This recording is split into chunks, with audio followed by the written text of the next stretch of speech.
Olá, eu sou o Pastor Alan, esse é mais um vídeo da série A Bíblia Explicada e hoje nós vamos ver o Salmo 4.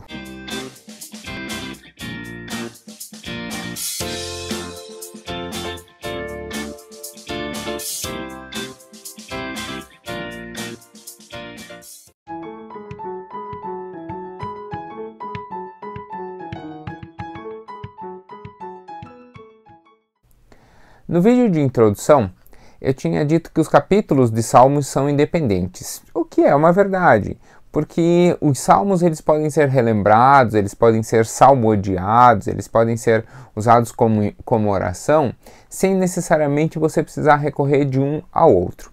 Mas há uma relação interessante entre o Salmo 3 e o Salmo 4. Os estudiosos dizem que o Salmo 3 é uma oração pessoal de Davi. E o Salmo 4 é o complemento dessa oração, dessa vez dele orando não como indivíduo Davi, mas como rei Davi, no sentido de que ele orando pelo seu ministério, orando pelo seu chamado, pelo seu ofício, pela sua função diante do reino, que é a função de rei.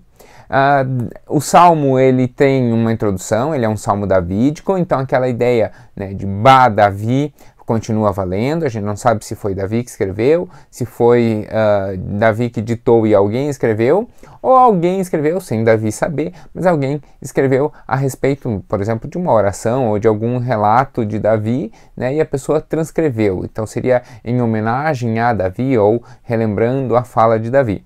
Então há essa dúvida, nós não sabemos como correto. A ideia é qual o correto, A ideia é que é um salmo Davi, ou seja, referente à vida de Davi. Disso não há sombra de dúvida. Além disso, esse salmo ele vai trazer um termo chamado Nejinô. Nejinô, Nechno, em hebraico pelo correto seria Nechno, é o instrumento de corda. Qual é o instrumento? Talvez uma harpa, exatamente qual o instrumento, eu não sei. E que som ele produz, a gente também não sabe, porque há harpas da época que já foram encontradas, inclusive em escavações egípcias e lá na região de Israel também. O problema é que nós não sabemos do que as cordas foram feitas, Então, do que elas eram feitas? Será que eram de crina de cavalo? Será que eram finas tiras de couro de algum animal? A gente não sabe exatamente que material que era usado para fazer a corda, portanto a gente não sabe exatamente que som aquelas harpas produziam. Mas a ideia aqui é que é um salmo escrito para ser cantado com instrumentos de corda, muito mais próximos de uma harpa, por exemplo, do que de um violão ou um violino. Então, como a gente não sabe qual é o som e como eu canto como um roxinol, mas estou aqui para ensinar e não para cantar, então, em respeito ao ouvido de vocês, eu vou ler o Salmo 4 e não vou cantá-lo. Então, vamos à leitura, e aí, como a gente tem feito, a gente vai pausando e explicando. Vamos lá? Então, Salmo 4, versículo 1 e seguintes, começa dizendo assim: Responde-me quando clamo, ó Deus, que me fazes justiça. Então aqui a ordem está um pouco inversa, sujeito pós-posto. Quem responde? A gente sabe que é Deus por causa da segunda parte do verso, Então o sujeito da oração foi lá para a segunda parte, num vocativo, ó Deus. Então, quando o salmista fala assim, responde-me quando eu clamo, é ele dizendo, eu sei que as minhas orações chegam ao céu. Eu sei que as minhas orações são ouvidas por Deus. Eu sei que Deus estende os seus ouvidos e presta atenção no meu clamor. Para quê? Por que Deus ouve? Que resultado isso dá? O versículo vai continuar dizendo, dá-me alívio da minha angústia, tem misericórdia de mim e ouve a minha oração. Ou seja, aqui ele está expondo como está o coração. Olha, eu sei que responde a minha oração, por isso eu estou vindo aqui com o coração angustiado, eu estou precisando da misericórdia, mas eu tenho a certeza de que ouve a minha oração. né, de que escuta, de que presta atenção na minha oração. Então, Davi aqui está chegando a Deus dizendo, eu preciso lhe apresentar a minha angústia, eu preciso da sua misericórdia e eu tenho certeza de que o Senhor vai me ouvir. Veja que ele não diz que eu tenho certeza que o Senhor vai me dar a misericórdia, né, nem aliviar a minha angústia, mas ele tem certeza que Deus ouvirá o seu coração. E aí ele vai refletir aqui, então o primeiro versículo é direcionado a Deus, é com quem ele vai conversar. E aí a partir do versículo 2, então ele começa a conversa. E aí ele muda um pouquinho. Olha aqui o foco dele. Então o primeiro versículo é Davi com Deus, o segundo versículo é Davi contando a respeito, né, refletindo a respeito de seus inimigos, ou daqueles que o trazem angústia. Até quando vocês, ó poderosos, ultrajarão a minha honra? Uma pergunta. Aí, talvez na sua Bíblia aqui não esteja dizendo poderosos. Talvez na sua Bíblia diga assim, até quando vocês, ó mortais, né? E aqui o poderoso são os outros reis, são os dirigentes, as pessoas que têm poder, né? Então, até quando ultrajarão a minha honra?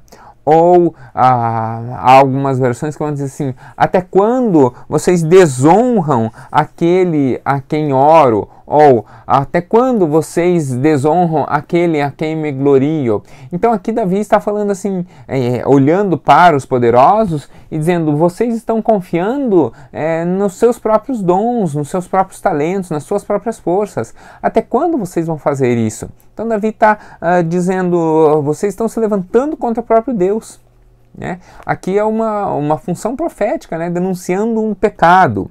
E aí ele continua, ainda no versículo 2, ele continua essa reprimenda, esse chamamento ao arrependimento, dizendo assim, até quando estarão amando ilusões e buscando mentiras, ou talvez na sua versão, e buscando falsos deuses, né? Então aqui ele está dizendo, até quando vocês vão viver assim, zombando da minha fé, tendo fé em si mesmos, né? Amando ilusões, é isso, amando as suas próprias forças, amando seu próprio poder e buscando falsos deuses. Versículo 3, saibam que o Senhor escolheu o piedoso, o Senhor ouvirá quando eu o invocar. E aqui é muito legal, porque se ele inverte a ordem, ou se ele deixa a primeira parte do verso 3 de lado, ficaria um tanto quanto estranho, né? O Senhor o ouvirá quando eu o invocar. Parece que Davi manda em Deus, ou que de certo modo Davi seria maior do que Deus, ou Davi teria um poder sobre Deus. Mas ele demonstra isso que isso não é verdade. Ele deixa isso bem claro no comecinho do versículo, quando ele fala assim, o Senhor escolheu o piedoso, aquele que tem piedade. Piedade de quem? De si mesmo, é o que ele diz no verso 1. Né? O verso 1 diz de quem ele tem piedade de si mesmo.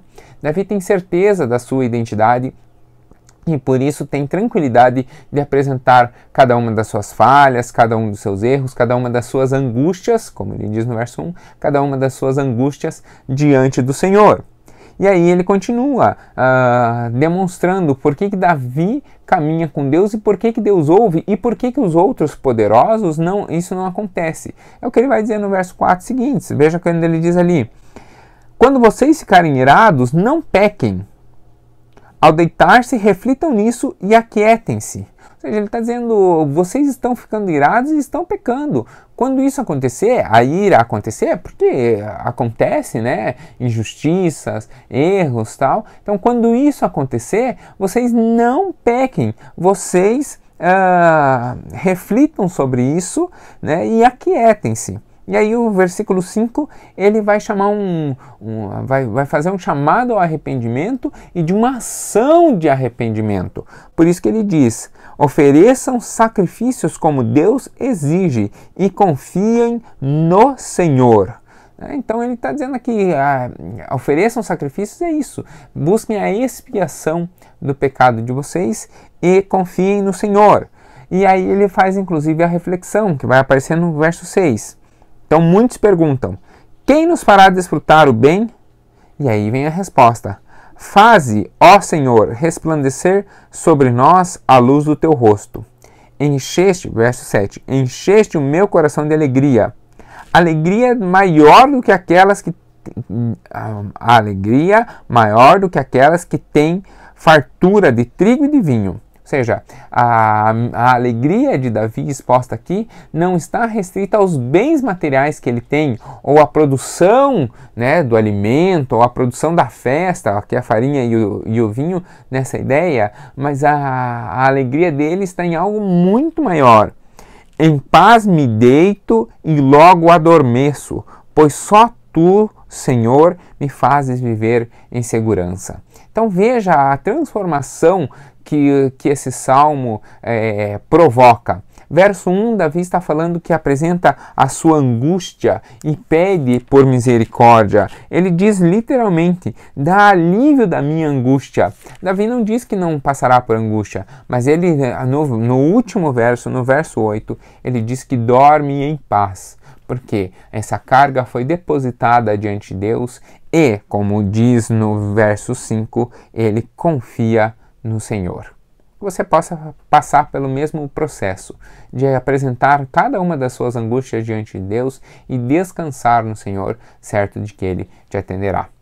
A gente encerra por aqui o estudo do Salmo 4 e logo estamos prosseguindo o nosso estudo. Continua com a gente, se inscreva no canal, curta essa mensagem, assina o sininho ali para você receber as notificações e manda essa mensagem para alguém. Ajuda a gente também, tá bom? Deus abençoe. Tchau, tchau.